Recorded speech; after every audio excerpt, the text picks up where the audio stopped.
l'anorexie mentale.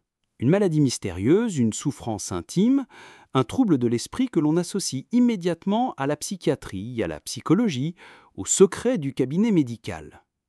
Un objet d'étude qui semble appartenir de droit au monde de la médecine. Mais si, pour comprendre ce drame, il fallait sortir de l'hôpital? Si, au lieu de regarder l'anorexie comme une maladie que l'on a, on la regardait comme un rôle que l'on apprend, comme une carrière que l'on entreprend? C'est ce geste intellectuel, audacieux et périlleux, qui a lancé notre aventurière du jour dans une enquête exceptionnelle. La sociologue Muriel Darmon a franchi une frontière disciplinaire pour poser un regard neuf sur ce phénomène. Son livre « Devenir anorexique » raconte cette exploration au cœur de la fabrique sociale d'une pathologie.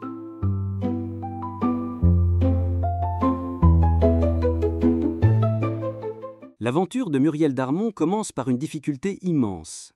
Comment enquêter sur un sujet protégé par le secret médical, sur des personnes en grande souffrance?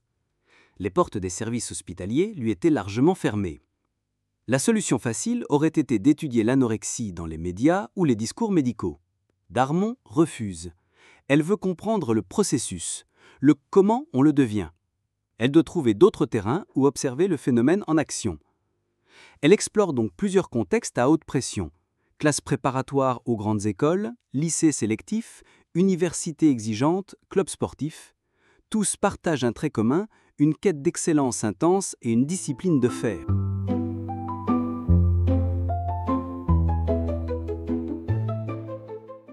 En interrogeant les jeunes femmes dans ces univers, Darmon observe un phénomène central. L'anorexie ne commence pas par un désir de maigrir pour des raisons esthétiques. Elle commence souvent par une quête de contrôle et de performance. Les étudiantes planifient leur alimentation au gramme près, calculent les calories, combinent régime et exercice. Pour elles, maîtriser leur corps devient un moyen parmi d'autres de prouver leur discipline, au même titre que réussir un exercice de mathématiques ou un concours. Darmon rentre aussi que ce processus est renforcé par le regard des autres. Le groupe de pairs, notamment, joue un rôle crucial. La reconnaissance des pairs transforme ces pratiques en comportements valorisés.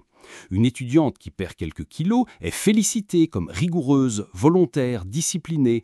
La restriction alimentaire devient un rituel social, intégré et récompensé. Lentement, une transformation s'opère. Le corps devient un projet. Contrôler son poids procure un sentiment de maîtrise et de distinction dans un monde où l'on a peur de ne pas être à la hauteur. Ce qui était un moyen devient une fin en soi. L'anorexie devient une identité, une carrière, avec ses propres règles, ses succès, chaque kilo perdu, et sa propre logique implacable.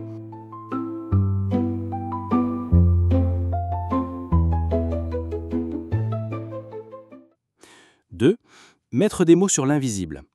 Nommer la quête d'excellence, la tyrannie du contrôle, la valorisation sociale de la minceur, c'est commencer à identifier des adversaires que l'on peut combattre au lieu de se combattre soi-même. Et 3. Agir sur les contextes.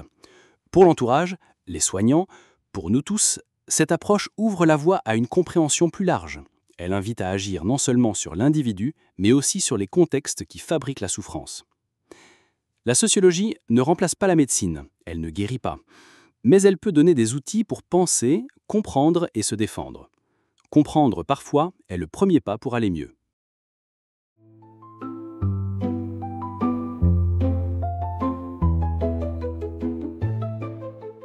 L'anorexie mentale, on la pense souvent comme un mystère de l'esprit, une souffrance intime enfermée dans les murs de l'hôpital. L'apport de Muriel Darmon, c'est avoir montré qu'il faut aussi sortir de ces murs pour comprendre. Devenir anorexique, ce n'est pas seulement tomber malade, c'est aussi, tragiquement, apprendre un rôle, entrer dans une carrière façonnée par des normes sociales, par la pression scolaire, sportive, familiale, par le regard des autres. Cela ne veut pas dire que toute personne qui change de régime ou qui cherche la performance devient anorexique. Aujourd'hui d'ailleurs, les trajectoires sont plus variées et le rapport au genre et à l'identité corporelle complexifie encore le tableau. Mais l'analyse de Darmon reste puissante. Derrière une souffrance individuelle, il y a des mécanismes collectifs. Et c'est peut-être là la force de la sociologie, nous rappeler que les drames les plus intimes sont aussi des produits de la société. Qu'en cherchant la cause dans l'individu seul, on passe à côté de l'essentiel. Alors la prochaine fois qu'une souffrance vous semblera n'appartenir qu'au domaine de la psychologie ou de la médecine, Demandez-vous, quelle force sociale, quelles pressions invisibles travaillent en arrière-plan? C'est parfois dans ces zones d'ombre que l'on trouve les clés pour comprendre et pour résister.